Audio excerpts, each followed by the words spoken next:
Welcome to the Perfectly Flawed podcast, where we share stories and conversations with amazing people who've achieved extraordinary success by embracing their struggles and imperfections. They've achieved what they have, not despite their perceived flaws, but because of them as well. Our guest on today's podcast is Madeleine Black.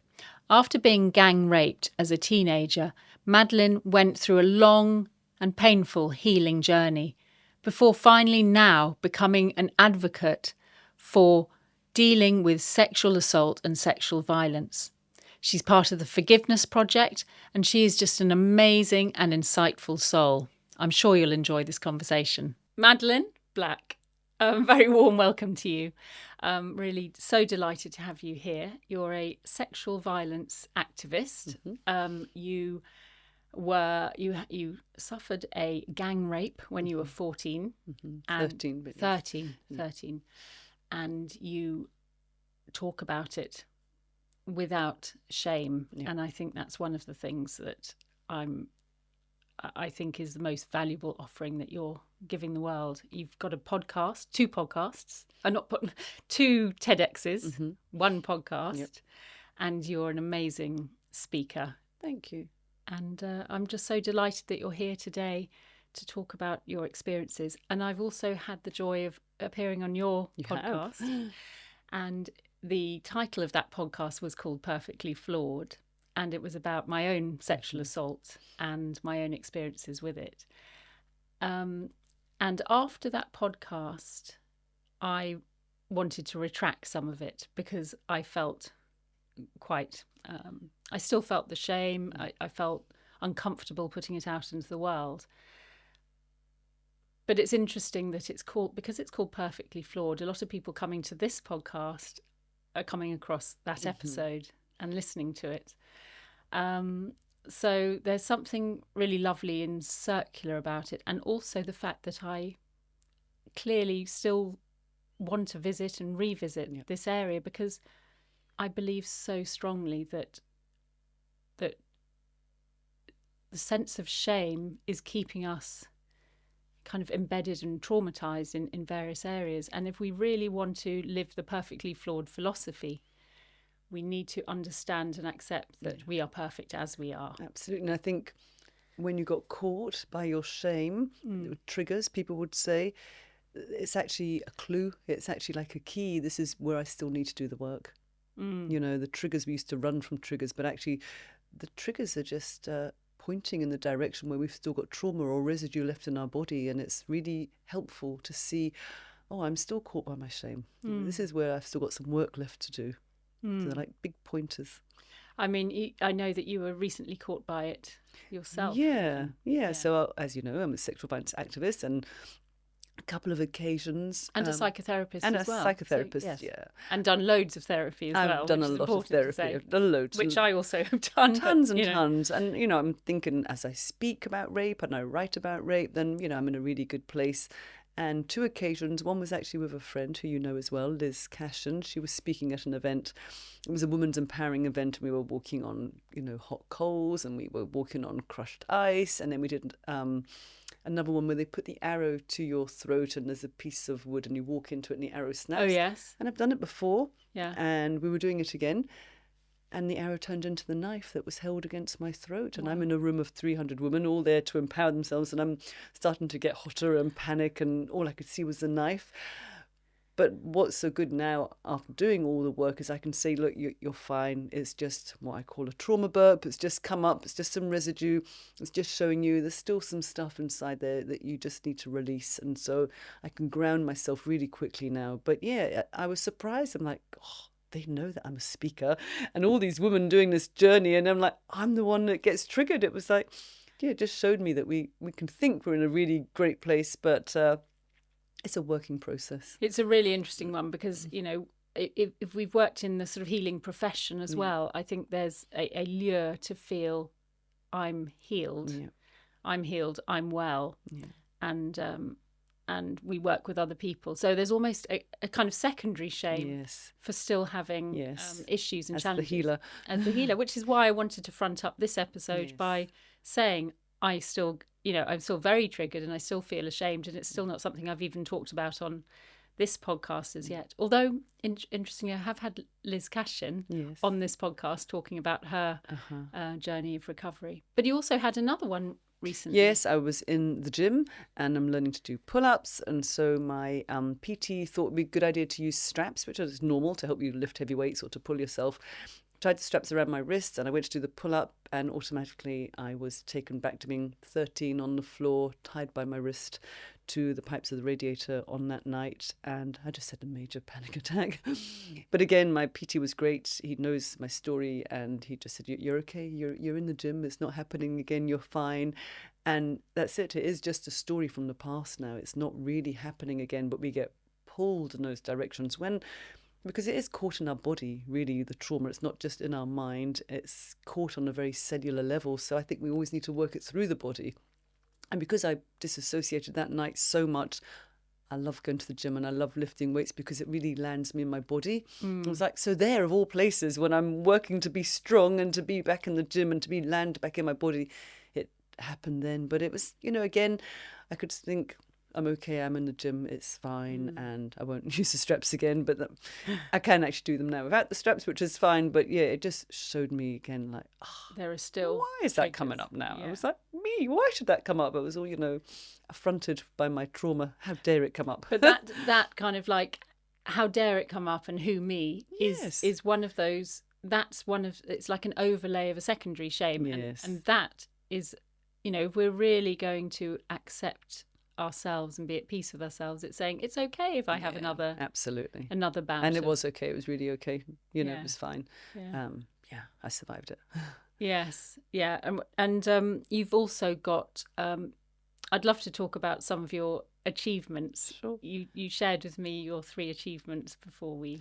Yeah, so I very nearly didn't become a mum.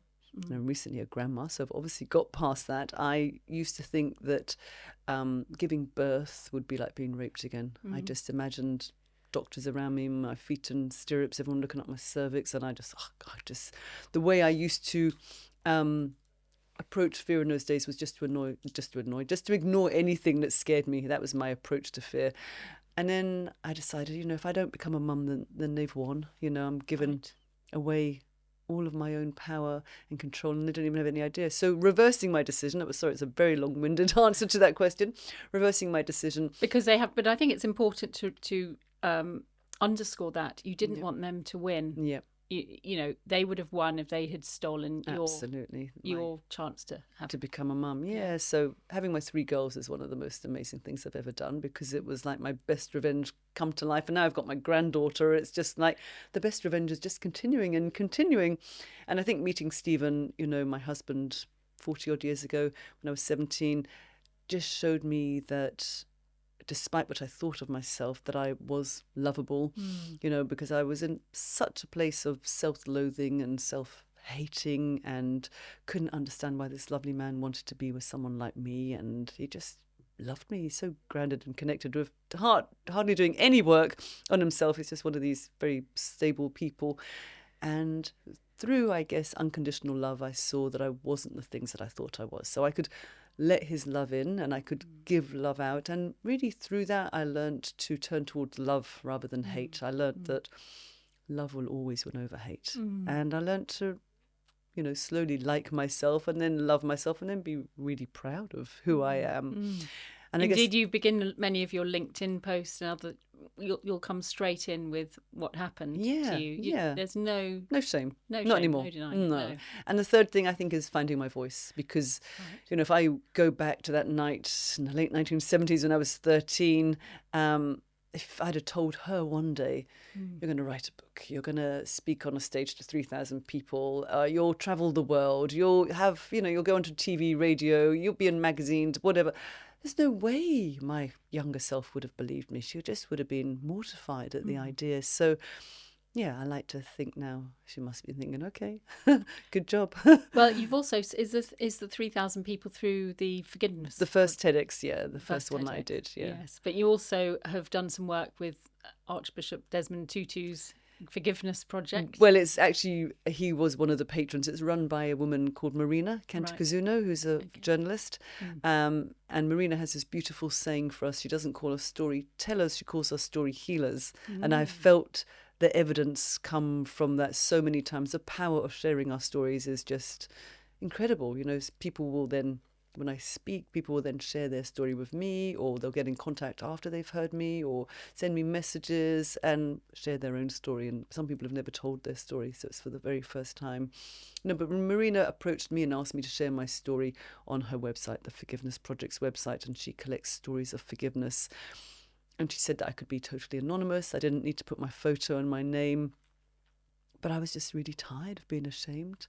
And I just said, no, I'm going to share my story with my photo and my name, which I did about over 10 years now, 10 years ago. And I've never looked back, never. I mean, I love that phrase, story healers. It's great, isn't it? So powerful. And it is what happens when people hear stories. Something shifts. I think as a species, we're going around looking for stories all the time, because we want to know either what would I do in that position, or what can I do in the position I'm in. And we want to see examples of other people and how they've responded. And it can be so immensely healing. I mean, Giselle Pellico as well. Absolutely. Yeah, I think facts fade, but stories stay. So the stories really speak to us, and they've been, you know, forever.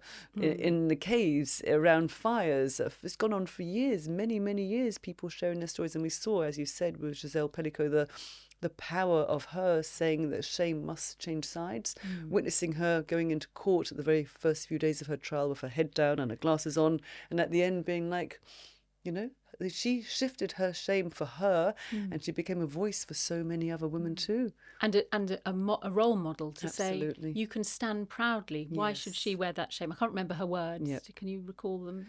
The main one I remember is that shame must change sides. Shame must change sides, yes. Yeah, really powerful.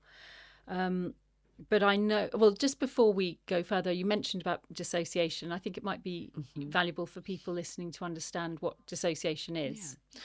So for me, my understanding from that night is when the violence escalated, I just left my body. So it was a very surreal moment, and the surrealness saved me, because I think if I stayed in my body, I don't think I would have survived the event. But then when I wanted to get my memories back, I couldn't quite grasp them because I was out of my body. So it's this kind of weird paradox thing. But I was very aware of leaving my body, floating to the top of the wardrobe, sitting on top, watching me down on the ground being attacked by two men. And it was really surreal. And I didn't land back in my body for many, many years. I didn't realise until I wrote my memoir that I'd been raped 3 more times. It was only in my early 50s that I went, hang on, because I became very promiscuous. There was many, many side effects after what happened to me. And I used to just think, well, if I just let them do what they want, it won't get violent like the first time. And so then that earned me a name. So then that just invited more men. So it was a vicious cycle of, and it just added to my hate of myself. Well, this is all I'm worth and this is all I'm good for. So it's this vicious cycle that went on. But I've lost my train of where I was. Well, we can come back to dissociation, because I want to just, I just want to sort of share and join in with my own experience of also coming out of my body when I was assaulted when I was very young. And I just noticed that I had a similar thing where I allowed men to do what they wanted with me for the same reason. And I think one of the layers of shame I put on then was, why didn't I, when I was sort of 19 or 20, I was at a wedding, came back and somebody basically raped me. But I felt ashamed because I thought I didn't stop it. I didn't try. And but you saying that explains why, because it was sort of like, well, because then they won't be violent, then they won't, you know. But there's also, you know, many reactions to when we are raped. We can fight, we can flight, we can freeze, we can fawn. So you just froze in that moment. I mean, I tried to fight. Or fawned even. It was almost sort of like... Yeah, you know. So I tried to fight back the very first time, and then the violence escalated. So I used to think, well, that was my fault if I hadn't fought back. But I know now, without a doubt, that all rapes are caused by rapists, not by you being at a wedding, not by me, going out one night when I was 13, having a drink and lying about where I was staying, whatever the setup was. Not someone wearing a short skirt, not somebody... Clothes don't rape. Not somebody agreeing to kiss. No. Anything, just because you've done one thing you need to have healthy, enthusiastic yes, and even if you're halfway through a sexual act, you can change your mind. That's what healthy consent is about. You're not committed to go the full way just because you're having some. So we were talking about disassociation. Sorry. Yes, we were. But I disassociated from that question there. I think drifting away. No, but it's really important because I think that whole thing is really important. The knock-on effect, the compounding effect. I mean, the dissociation itself. You've talked about the first time you dissociated. And then every time afterwards I would disassociate again, and almost watching myself thinking, well, here I am again. How am I back in the situation? One time it was in an alleyway, and it was a guy, obviously, and I'm watching myself sitting on top of a big dumpster bin being raped again in this alley, and I think, wow, how have I ended up here again? Yeah. So for years is what I wanted to say. I never felt like I was back in my body. Right. I always felt like I was renting a house that was unfurnished. I didn't have any furniture inside. I was just this empty shell walking around. Couldn't really speak. Became mute for a while. Couldn't really eat because it was the only thing I controlled, and I developed an eating disorder. Didn't really show any emotions. I just numbed out, using anything I could just to numb out and freeze and not think or not feel. So I was like a walking zombie ice maiden, I guess you would call me. But so disassociation protects us, and then it keeps us frozen as well. So when I started to heal, I always feel like I pressed the defrost button in my freezer, because I had been in a freezer for all these years, and it was time to defrost slowly. It takes a while to defrost. And so I think when we get these little trauma burps, it's just a little bit of defrost that needs to come up and, rise to the surface, give it oxygen, and then it's gone. Also, I think what's interesting is you're talking about the freezing, and the word frigid is often levied at women if they're not willing to put out. So you can be frigid, but at the same time, you were kind of negotiating that line between being promiscuous on one hand, because it's like, isn't that what you want from me? Yeah. And then potentially being, I don't know whether you were called frigid. I was called frigid, and I think I was sometimes promiscuous, sometimes frigid. Yeah. Wasn't interested. Was that levied at you? Did you? I don't think I ever got to the frigid stage. I think I was always just the promiscuous stage. But luckily I met my husband early on, and that just stopped everything. But then I would just drive him mad. I couldn't understand why he could be with someone that was so damaged, that was someone that was so soiled and so ruined already. And he lived in Glasgow and I lived in London, and we would, before mobile phones and cheap flights, we would take the overnight train or the bus or whatever to get to write letters. So that was for about 2 years until he moved to London, and I realised, he must like me. There must be something there that he can see that I couldn't still see. So has it taught you to value your body? Now, I didn't for a long time, because I had no self-respect, no self-worth, and just thought that was all I was good for. So how did you treat your body? Did you just see it was a vessel for you to get? I don't think I ever thought about my body. I don't, I just didn't really think though a lot, and just used a lot of drugs and alcohol just to help disassociate and numb out even more, and didn't really have very nice thoughts towards me at all. So as that changed, what then started to happen to the way you treated yourself and your body? I think becoming pregnant, becoming a mum, and seeing the amazing things that your body can do despite having had trauma in the same area. I can push a baby out the same area. So you reclaimed it. Yeah. You reclaimed that area. Yeah, and I was terrified of giving birth, and I went to the most amazing hospital, which is now gone now, I think, in North London. And Stephen stayed. We had a double bed for 5 nights. It was very into low intervention. There was water pools, aromatherapy, homeopathy, and they knew my history. It took me about 2 years to get pregnant, and I had a lot of therapy to get ready beforehand. And when I moved to Scotland, I had 2 home births, and so it was amazing. Beautiful. And giving birth was just I'm really reclaiming myself and my body, really through doing purposeful fitness. So before I ran every day. I ran every single day, like a 10K, half marathons, but felt like then I was punishing myself or pounding or not really in my legs, which was good for marathon training. It was great, but it wasn't really present. So now I do weightlifting or I do karate or I do yoga walk every day. But all of those things, I need to be in my body. You know? That's a really interesting observation about the pounding away on the streets or doing sport in that almost addictive manner as well. And the value that for an athlete, it's fantastic if you're not feeling your body. You know, it's great because you don't have to feel the pain. But how toxic is that when it's the driver? But you know, it must be something that I'm thinking, I'm really keeping fit, I'm doing great, I can run so fast and do all these distances, but actually I was never in. And when I look back now, when I learnt it for myself, I just really hung up my shoes and I never really ran again. Now I do maybe hill sprints on the treadmill, but I have to really be present to keep up to the speed on the treadmill. So I just saw it wasn't really helping. It was just another way I was out. I wasn't really in. So how is it different? I mean, if you were to do hill sprints now, or even if you were to go for a long run, how do you think it would be different from how you used to train when you dissociated from your legs? I go very fast now, so I have to keep up to my 15, 16 kilometres per hour on the treadmill. So you have to really be present. I can't, phase out. I think just my intention. Yeah. My intention's very different. My intention is to be present and to be connected and to be grounded, to be like the tree, to have roots, to not go off and to not be here, really. I want to be here. You're not afraid to be here? No, not anymore. I mean, I've never seen any fear in you, Madeleine, and you're so prepared to show up. Fully. And I mean, I loved it when we were talking about coming here and you were saying there's nothing I don't want to talk about. I'm happy to talk about anything. So I was asked recently to be an ambassador for an amazing organisation actually down in South Buckinghamshire, RSASS, which is a rape and sexual assault support service. And the very first thing they got me to do, they knew I had an ice bath, was to do an ice bath or break the ice, break the silence for domestic abuse and rape.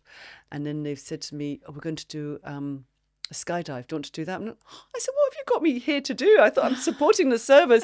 So I've said yes to a skydive. I think I have to walk the talk. I've never done one before, but I'm going to come back down in May to do skydive with them. So now I guess it's official. I'll have to do it. I've said it on air, haven't I? Good luck. Good luck.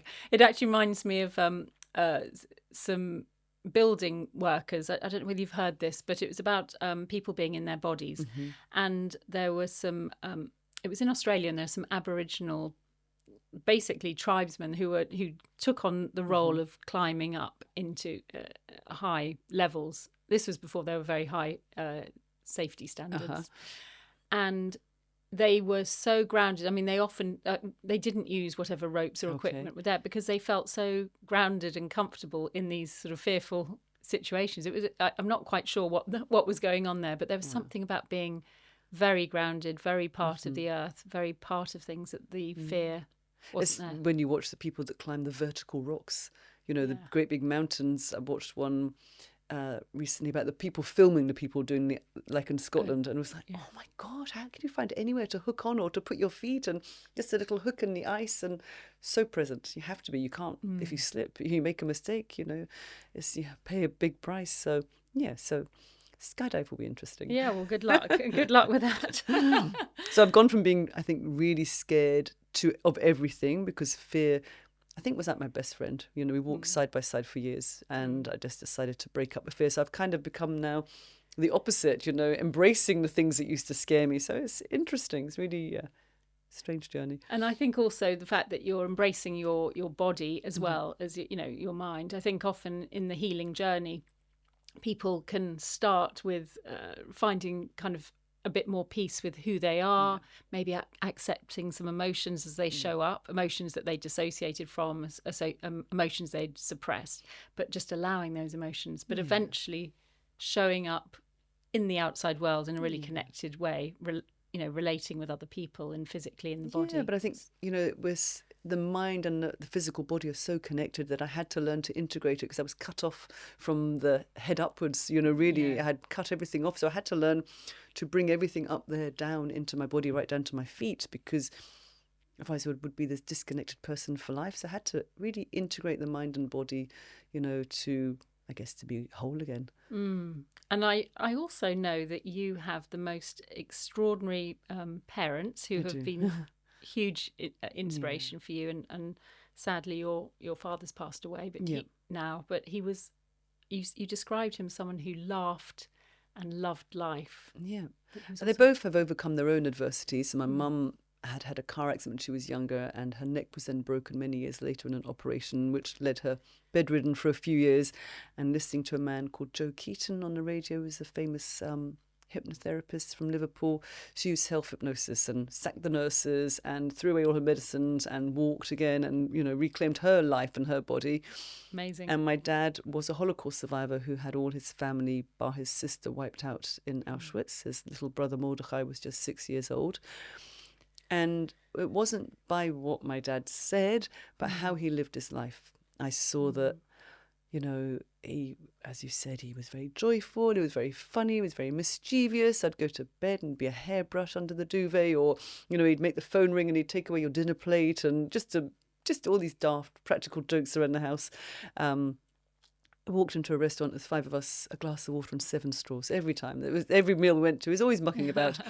But the way he lived his life, I just thought, well, if he can get past that and thrive, I didn't know he was thriving, I didn't have the word for that then I surely can get past what happened to me. Yeah. So he was my greatest teacher, really. Amazing. And how old was he when he was in Auschwitz? Well, interestingly, we thought he was 13, but he was born in 1923, so he changed the 3 to an 8 to make himself younger. So he would have been 18, and he actually didn't go to Auschwitz. It was kind of a long, convoluted story.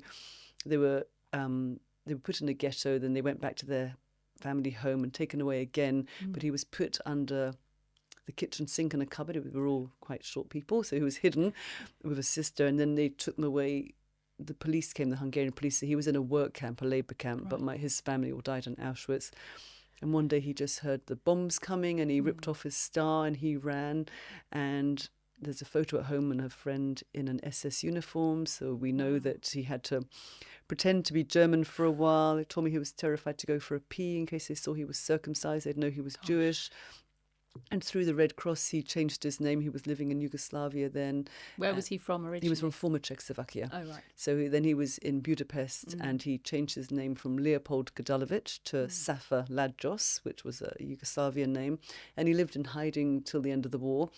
And then he said the Russians came and liberated them. And he said, I'm Jewish. And the housekeeper who was going out for her daughter fainted at the shock that she'd been harbouring a Jew all this time. And he said, the Russian guy said, if you're a Jew, give me a watch. And he said he just had an armful of watches. That's what my dad told me. But yeah, he embraced life and he loved life despite everything that had happened to him. It's incredible. And when you see somebody like that, who a loving life sounds like the key. You said you learnt to love again through your husband, but there's loving other people, but loving life. It sounds like he really understood perhaps the meaning of what it means to be perfectly flawed. Absolutely. I mean, there were many spaces or places he wouldn't go to and he wouldn't talk about. And he had issues. He hardly slept at night. He'd always leave the doors open in every room. So there were things that were still because of his trauma. He didn't speak about them. He just got on with it. So it didn't stop him in any way. And he came here with nothing and built a great life and met my mum, had 5 kids. So, yeah, he did great. And what other legacies have you taken from him around hope? Yeah, I just think that we can always move on. Yeah. Obviously I had to work the trauma out of my body. It doesn't come overnight. It's not an overnight thing. I've done a lot of therapy, as we said before at the start with yourself, and I had to work it with talking therapies and then with therapeutic body work and loads of other stuff. But once I had worked it continually, I saw that it was a choice. I was the one that was choosing to step back into the pictures or the film that was playing over and over in my mind. So I could also choose not to step into the pictures. And after a while, doing the work, I guess diving into all the spaces I had avoided for years because I thought it would overwhelm me, it would be too much, I learned that the way in was always the way out. I had to go into the darkest chapters that I had avoided for years. And by doing that, it just took the sting out. It didn't cause any reaction anymore in my body. I could look at everything that was done to me and think, okay, I'm not what they did to me. I'm not a reflection of that night, which is what I've thought for years. And I saw, that we can choose to. We can really get past anything that happens to us. And that came from my dad. Incredible. I mean, one of the things you've said there is on the one hand, you had to face the darkest experiences, but on the other, you could choose whether to play or replay it. So how do those two things work? Because they seem to be opposites. One is choosing to go back into it, and the other is accepting that sometimes we need to, choosing to come out. Well, I think I had avoided it for years. Right. And then there was a combination of about 3 events. So I was studying psychotherapy, and because of that I was doing tons of personal development, and my oldest daughter turned 13, and then all my memories returned, and I thought I was going crazy. I thought if it had been so bad, I would remember it. It was pretty horrific. So you hadn't remembered it up until that point? Not all really? The details, no, some of it, but not all the details. I had many, many side effects, fear, and avoided many situations, but I didn't really completely understand what was the actual root. I knew it came from that night, but why? And so I decided to go back to therapy. The worst client, because I said, I want you to take these memories away. And, pretty short of chopping my head off or giving me a lobotomy. There's nothing he could have done to make these memories go away. But I was already starting to challenge my fear. So the 2 men who raped me were American, and I chose an American male therapist. So I was really working all the things that scared me just to prove to myself that the fear was in my imagination. And I guess through the therapy, I went for 3 years. It was only at the end I came to the conclusion that by watching it, it desensitized me. I would go, and I've been sick in the sessions. My body would vibrate. I would shake. I would cry. I would hide from him. I would be reverted back to being a little 13-year-old girl where I couldn't speak. I couldn't say a word. Literally regress straight back into that and, curled up with shame and fear. But every week I would find myself going back. Something just drove me to clean up the swamp, clean up my trauma. I just needed to mop it all up to heal. I knew it was the only way. And I then got caught in denial, and I saw that my denial was now becoming worse than the pictures I was seeing, that I had the capability to drive myself crazy by denying. So what was your denial? What you were denying? I refused to believe that this had happened to me. I refused to believe that all those things that I was being seen were done to my body, because it was like a porn film and I was a star of the show, and I just thought it just brought up all the disgust and all the shame. And then if people knew, and if he knew, he wouldn't want to work with me anymore. He would be disgusted, and he was able to hold that space and obviously not be disgusted. Well, the perfect therapist. I mean, whilst on the one hand, you say maybe it was a mistake perhaps to choose an American therapist. It's so perfect because an American male, because we do seem to seek out these trauma situations again, something similar, don't we? To try and I'm distracting. I purposely went to him because I knew that he was male, obviously, and I'd always gone to female therapists, and he had been my tutor at college, and he was been my supervisor, so I knew the way he worked. So I didn't feel safe, but I knew he was very challenging as well. Yeah. So I knew I wouldn't get off lightly. I couldn't escape or wriggle out of it, which we can do in some sessions. But it's perfect because he helped dispel the fact that all male Americans are a trigger. So it's such a perfect thing, and we do try and recreate episodes from our trauma so that we have a different outcome, don't we? Yeah. So through revisiting the scenes every week, and I was really showing them in my dream state. They kind of came to me at night, so there'd be nightmares, and so then again it felt very slippery to hold on to because I was dreaming them.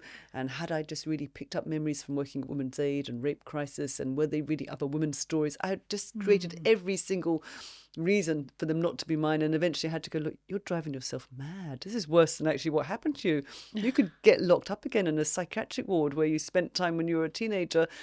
And I just thought, no, I don't really want to do that. And so I think just working it, I just accepted that, they didn't kill me. I am still alive. I don't believe I am what they did to me. None of us are our events in life. It was so much more than what happened to us. It was one night that, I carried on for many, many years, the effect of it. But I realised it's done. I think by watching it with the therapy, just desensitized it. It took all the energy out of it, that hold it had over me. It just neutralised it. But I had to step into the fear and the shame and the places I didn't want to see. So then what gives you all the... Because now you obviously talk about it a lot. You're done with the trauma side of it. But then, so what is it? Where's the juice for talking about it all the time? What is it you feel so passionately about? I think just the resilience, that we can not just come back and, from a trauma, we can bounce back, we can bounce forward, and we can love life again. We can thrive, we can live our life unashamed and have our best life, our most courageous, bravest, beautiful life that lies ahead for everyone, not just people that have had the trauma that I've had, obviously with the right support and the right people around you. But I just think it's really important for people to think that, because so many people say to me, oh, I don't think I'd ever get past that. What happened to you? That would affect me for life. Well, why should you decide that should affect me for life? It doesn't affect me. If anything, it's given me gratitude for being alive, because I know I nearly died on that night. They made about 3 attempts to kill me. And I just think if I'm here now, I didn't think I'd become a mum and now a grandma. I'm going to make the most of my life. We're here for such a short time on this planet. What do I want to do? Do I want to hold on to all that hate against them, against me, that revenge I plotted against them, all the disappointments that life is unfair, it didn't go the way I wanted it, or am I going to live my best life? And now I've decided to try the second part. I did all that for years, and now it's time to live my best life. I mean, Nelson Mandela talks about if I had left all that, if I'd walked out of that prison with all that hatred and bitterness. Still be in the prison. Still be there. Yeah. But one of the things with sort of Perfectly Flawed as a philosophy is the idea that people turn towards and away from, turn towards, not away from a challenge, a struggle, a trauma.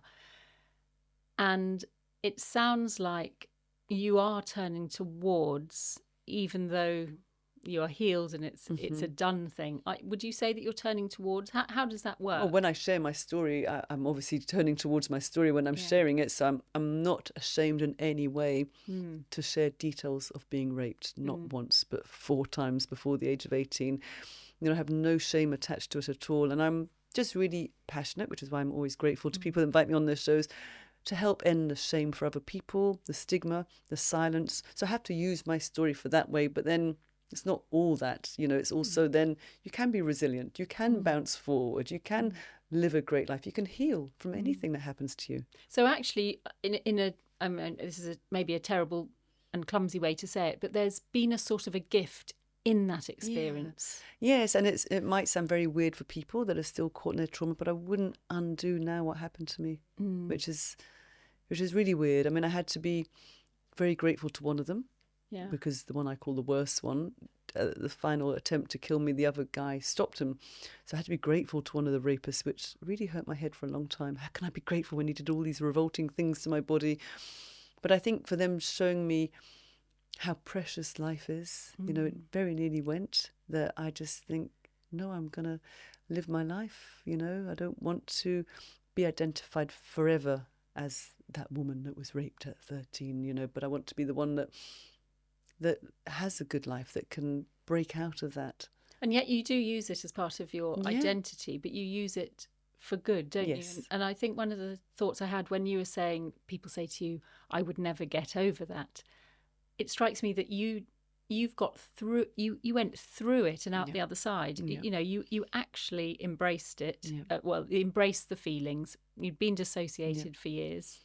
And then you went back But I think the only way, like I said, the only way to get through it, the only way out is to go in. You have to go into the things that you avoid. We depress feelings and we avoid and we deny and we minimise. And I did that for years. So what does going in actually look like?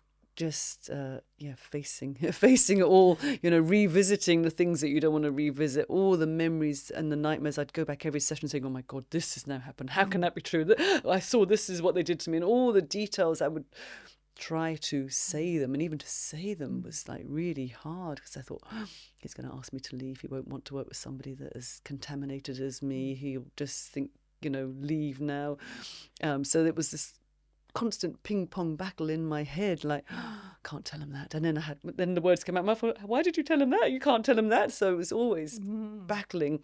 Part of you wanted to heal, but part of you knew that the way to preserve it, protect that 13-year-old girl, because when I did finally speak out to my parents, the other girl denied it had been as bad as I said. She said they had just brought us home. So I felt very betrayed, and I felt that my dad still wanted to go to police, but my mum was very quiet. It took me a long time to understand, but I thought she didn't believe me as well. So I still carry that, maybe I won't be believed at all. And I think when my book came out as well, and because I'm in such a good place now, sometimes I still get a little thing, maybe it wasn't as bad as I thought. And I go, no, don't even go there. Don't even think that. Don't minimise it. Yeah. So, and because I think Phil really doesn't affect me at all. I can speak about it in any way now. But it's very tempting when as a trauma survivor to say, well, it wasn't really that bad. Yeah. Really and now sometimes that comes up and I think, no, it was that bad. It was what it was. So don't do that. And I think it's because I feel like I'm so okay. It doesn't affect me at all. But I think it's because I step into my shame. It's the only way to dismiss the shame, because we know that shame loves darkness and it loves quietness and it loves silence. And I exposed my shame by standing into it, speaking on a stage. And my second TEDx is called Why I'm Shaming Shame. So it's all about releasing the shame, not being ashamed by what happened to us. It was a crime committed against my body. It was nothing to do with me.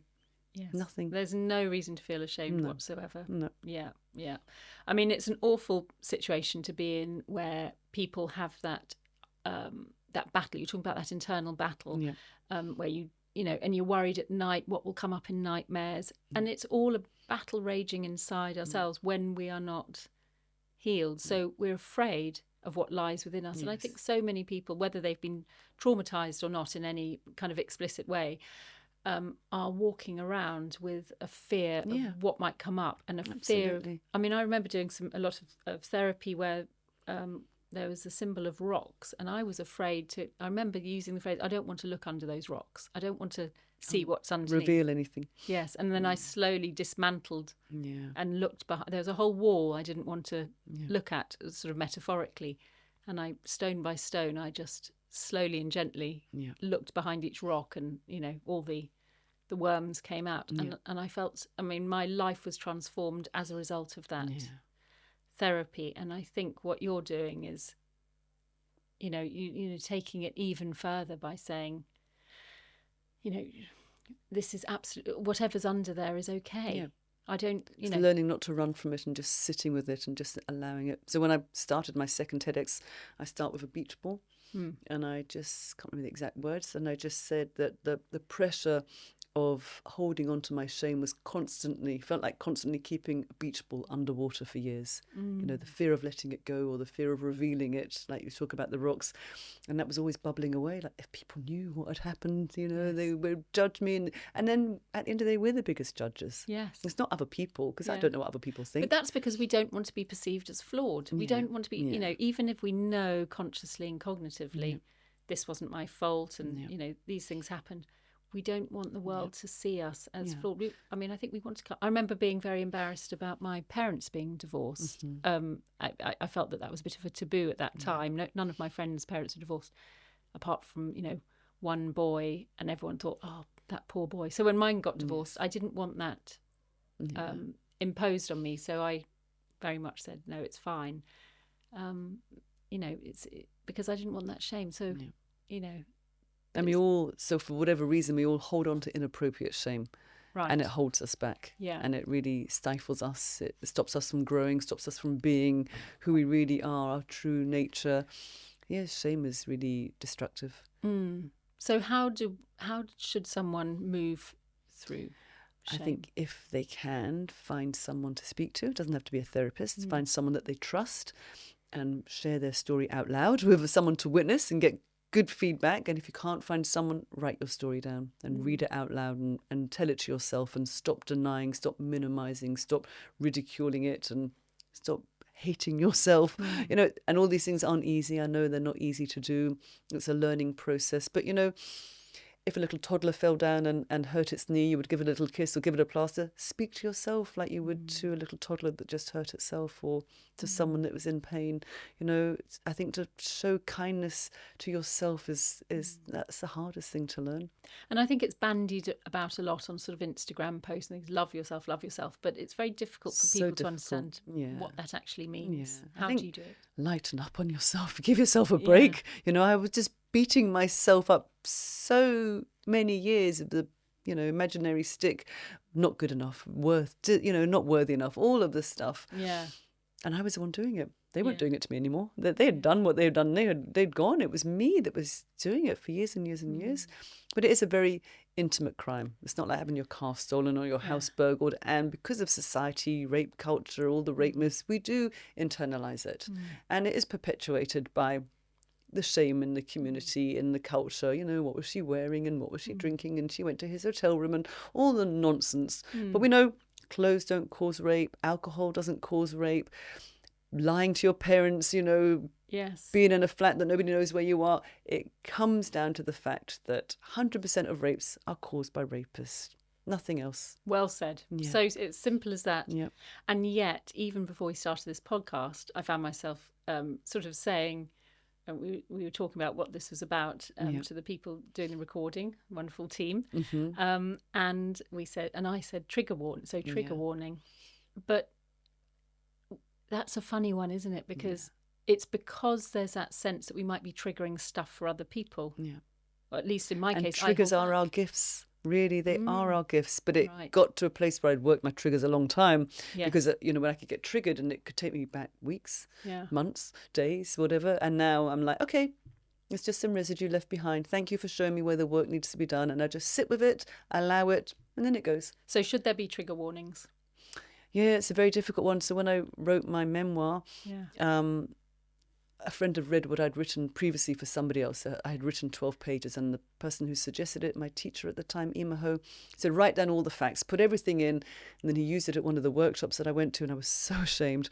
And my friend Joe went to the workshops. He was my editor. He said, you need to put all those details in the book. I said, I can't, Joe. I'm so ashamed. If people saw what they did to me, how they degraded me and dehumanized me, nobody would, you know, all of that old pattern repeating stuff came up again. We want to be the well one. Yeah. And he said, no, as a guy, you have to put it in. He said, I never realised the depth of violence that a woman could experience or what they could go through. And it really educated and taught him.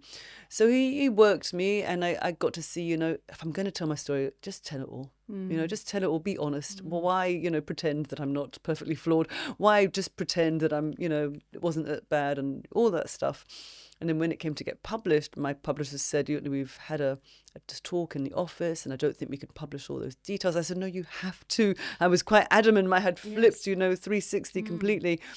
And they said, okay, but we need to put a trigger warning. I said, but, you know, if you pick up a memoir, Unbroken, and you know it's about a 13-year-old girl who's gang raped and it's sexual violence, I think you expect some details in there. Yeah. But they decided the chapter, which is called All of One Night, where I put all the details in of what took place, it had to have a trigger warning, you know, if you read further on, which is fine, you know, it's fine. But people say to me that out of respect for my 13-year-old younger self, they read it anyway. And, you know, no one has died from shock yet.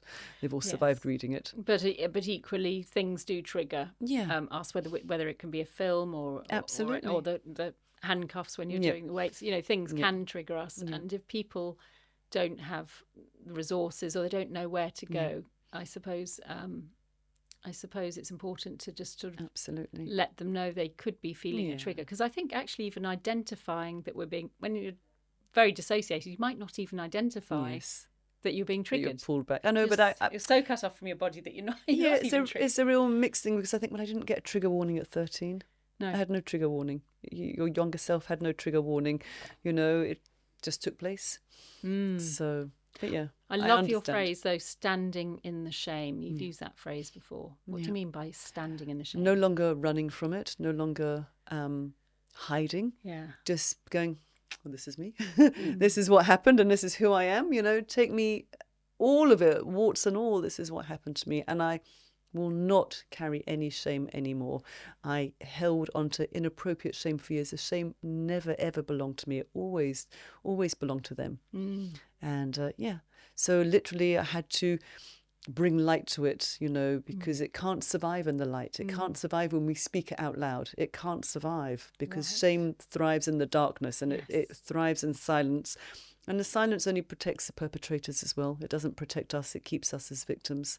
So, it's part of reclaiming my voice, my body, who I am, what I now do, is that I will refuse to be ashamed in any way. And I love that you bring so much light. You have so much sort of positive energy, and you're such a sort of a joy to be around, you know, and you really do embrace life. And I'd love to have met your father, because he sounds wonderful when I think so. When you speak about him, you know, laughing and loving life, and it seems like that's the key. I mean, you said before your teacher Ema Ho gave you some perspective on that night. What was it he said? Yeah, so he used to, one of the many, many teachings that I've had from him, but one that always stays with me is that we are here on this planet for such a short time. You know, it's been in existence for billions of years. And if we're lucky, we maybe get 10 nanoseconds.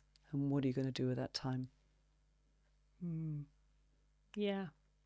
And that was one night of your life. Yeah.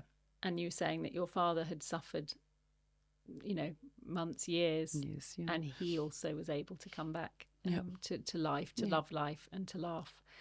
So and I think, and I love that idea of, there may still be some trauma burps occasionally, but on the whole, you are embracing life. You have your granddaughter and your 3 daughters. So, and also you said something lovely about hope. Mm-hmm. Yeah, one of my podcast guests, Donna, who tried to end her life by jumping off a bridge, survived obviously, said the word hope stands for hold on, pain ends. So however dark you think it is, however unimaginable it seems that you'll never get past what happened to you, because I used to think that for years and years, I'll never get past what happened to me, I'll always be this wreck of a human being. We can get past. Hope is so important. And that's actually what my dad taught me, that he could go days without food, he could go days without water, but he never went any days without hope. And that always stayed with me as well. Yeah. That's wonderful. I mean, hope is such a wonderful beacon of light to guide us through the dark times. So what does perfectly flawed mean to you? I think it's just being a human being, being, you know, this is a predicament of life, isn't it? That stuff is going to happen, and it's really not about what happens. I think it's what you do with what happens to you, and just, you know, just accepting it all. You know, it doesn't make you a lesser person. If anything, it makes you a stronger person, because it shows you your resilience. You know, it shows you, like a tea bag when you're put in hot water, what you do when you come out of that. Yeah, I think it's just embracing who you are. Doesn't matter what happened to you. You're still at the core that person that was born, that came into this world with love. I've witnessed my little granddaughter being born. I was there at the birth, and she came into this world just as pure love, nothing else. And everybody comes into the world in that space, but we get conditioned and we get covered up and we get corrupted by life, and it's returning back to that space. You know, with everything that happens, it's all of it. It's the not so nice and it's the nice stuff, and it's just holding all of it. It's the paradox of life.